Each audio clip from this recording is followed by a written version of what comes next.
asking, should migrants who cross the Channel illegally be sent straight back? Prime Minister Rishi Sunak has vowed to crack down on the migrant crisis and stop anyone who enters on a small boat from seeking asylum. Now, this comes after Sunak pledged to stop the boats as one of his 5 key priorities. Remember that? That was at the beginning of this year. And last year, let's not forget, over 40,000 migrants crossed the Channel, and just under 3,000 have crossed this year alone. So we're not even into... We've just started March, which is... quite a lot, really. And it's currently... migrants who reach the British shores can claim asylum and simply stay in this country to have their case heard. And as you know, the majority of them end up staying, full stop. Sunak's new legislation would axe this process entirely for illegal migrants. But is this just more smoke and mirrors?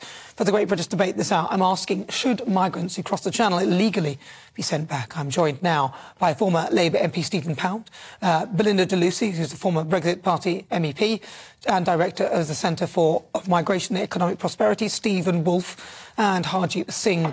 I never get this right, Harjeet, sorry. Harjeet Singh Bangle like a bangle, I remember you told me. Bangle, UK immigration lawyer. All right, now, Harjeet, I'm going to start with you, because is it even possible legally for this to happen? Probably not. It depends how the legislation is brought out. They'll definitely try to attempt it, but let's have a look at attempts in the past. I don't think you can literally cut off every single route for someone to claim asylum and only say, right, if you're from this country, you can claim it, this country, you can claim it. We currently have no safe legal routes to claim asylums, hence why people have to get here and claim it. And if you're now saying, right, if you do get here, you're not allowed to claim it, then you sort of are breaking international law. It'll probably be challenged, just like the Rwanda scheme has been challenged. And, you know, it's probably another thing that we're going to be promised, and yet we won't see come to fruition. Well, no, well, let's think about it. They're breaking international law. Belinda de Lucy, what do you think? Is it even possible? Well, I mean, as we've said many times, the Conservative Party are great on rhetoric and spin and tough talk about the boats. We had Boris Johnson 3 years ago or so saying exactly the same thing as Rishi. Anyone who comes here illegally will be sent back. Not one person has been sent back to Rwanda yet. And, you know, over 72% of mostly men who come from safe countries to the UK to claim asylum get their asylum claims approved, 72%. In Europe, the average is 34%. So I think we really need to look much stronger at how the UK is such a soft touch for anyone who wants to come here. As soon as their foot touches our soil, they know full well it's highly unlikely they will ever get deported. And I don't think with international law, yet we can deport them. And yet it's interesting because back in pre-2019, we sent back about 40,000 illegal immigrants a year, including criminals. We deported them. That has decreased to under 20,000 a year since 2019. So it is this country, our government, making choices to be a very soft touch. And they keep dangling the carrot. It doesn't matter what Rishi says or the agreements he has with France. The fact of the matter is they'll still come and try and get here. Even if they get deported, they'll come back again and again because we give them a lot of money and an easy way to claim citizenship. Well, let's have a chat to Stephen Woolfe. He's the Director for the Centre for Migration and Economic Prosperity. Stephen. Well, I think what we've got to analyse this in 2 particular ways. Hardeep is correct in the sense that at the moment, because of our membership of the UN Convention on Refugees, it makes, and our membership of the European Court of Human Rights, it makes it incredibly difficult for any government to try and remove somebody that arrives in this country illegally once they claim asylum. We must make it clear, everybody who enters the country without a proper visa or right to enter the nation is illegal. Everybody on those boats are illegal until they make that claim for asylum. So that's where the important point comes in. What is it that Rishi Sunak is suddenly conjuring up out of his sleeve that is able to say to him that he can pick these people up and immediately remove them to another place where they can claim asylum? And where that stepping stone comes from is the case in Rwanda and the Court of Appeal hearing that enables the government to try and transform legislation to remove them into different countries. And that's where I think this legislation is going to go. We're going to be looking at something where they say we can take people out of the country and assess them elsewhere.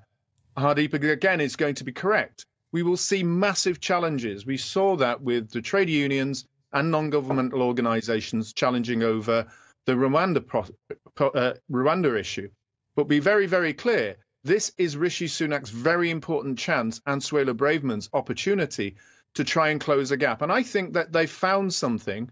And on Tuesday, when they announce this, I believe that there'll be something that we will be poring over and say, yep, they might have it this time, but it will be challenged. All right, let's go to Stephen Pound. Stephen. Hello there, Nana. Look, let's get a couple of things absolutely straight about this. First of all, if you had to sit down and design a system to absolutely the worst possible way of dealing with every single aspect of it, you'd come up with something pretty close to what we've got. What we have at the present time is a nonsense, a fantasy, a sort of ludicrous pipe dream about Rwanda. It ain't going to happen. The Israelis did it 10 years ago. They sent 4,000 people to Rwanda. Guess what? They disappeared and turned up back again in Israel. That's not going to happen. What we need to do is quite simply look at the reason why people come here. There's push and there's pull. And one of the reasons that they get pushed here is because life in their own country is so absolutely, utterly intolerable, in which case we should, when we see them, extend the hand of friendship, just being honest and noble and just understand. Come on, Stephen. Sorry.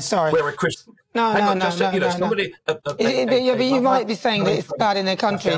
But there's people coming from places where there isn't a problem. You know, so I was going to say, and then they're coming onto that. But there's also the pull factor. We're one of the very few countries in Europe which don't have ID cards, and we don't have a system whereby people are assessed on arrival. What we need to do is people first who come to this country, they're actually assessed in an assessment centre. They're fingerprinted.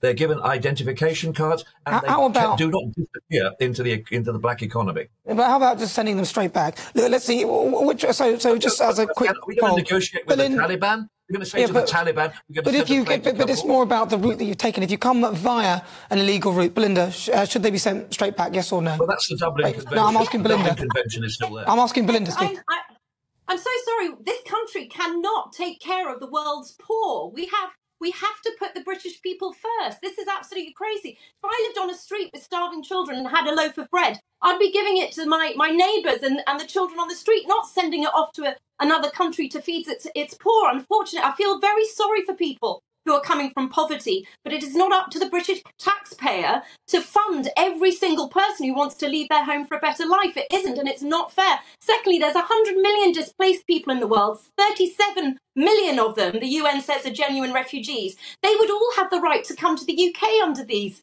laws that we have at the the We cannot. Well, Belinda, we're running out of time. That was a yes or no, but I appreciate your passion. No, it's a no. If you want illegal immigrants to come here and stay here, you believe in open borders, which is an extreme policy and a dangerous policy. OK, yes or no? Should we return Harjap? Yes or no? Should we turn people straight back? If we could? It's not about what we should do. It's about what we can do. And at the moment, we can't do it. And I can't see it happening in foreseeable future. The Home Office's own internal guidance today, there was a leak in one of the newspapers, says a Rwanda flight, according to the Home Office, even though they've won the case, is not going to get out before March 2024. Okay, now very briefly. It's a Home Office. That's out. We haven't got the infrastructure. We haven't got the Home Office. It's not going to happen. Stephen Woolfe, I've literally got about 10 seconds for you and 10 for Stephen. So, Stephen Woolfe, should we turn people back straight away, yes or no? The option should be there for governments to be able to turn away illegal immigrants whilst we have a very important asylum process in place for those who are genuine asylum seekers. Stephen Pound, 10 seconds. Albania, absolutely right, but we do not negotiate with the Taliban. We can't negotiate with the leaders in Tehran. We can simply, in some cases, it is just not possible. Where it is possible, we must do it, but we need to assess properly and humanely. Thank you very much, Stephen Pound. Really good to talk to you. He's a former Labour MP. Belinda de Lucy, former Brexit Party MEP, Director for the Centre for Migration and Economic Prosperity, Stephen Woolfe, and Harjap Singh Bangal, yes, UK immigration lawyer. I knew I'd get there in the end. Thank you so much for joining.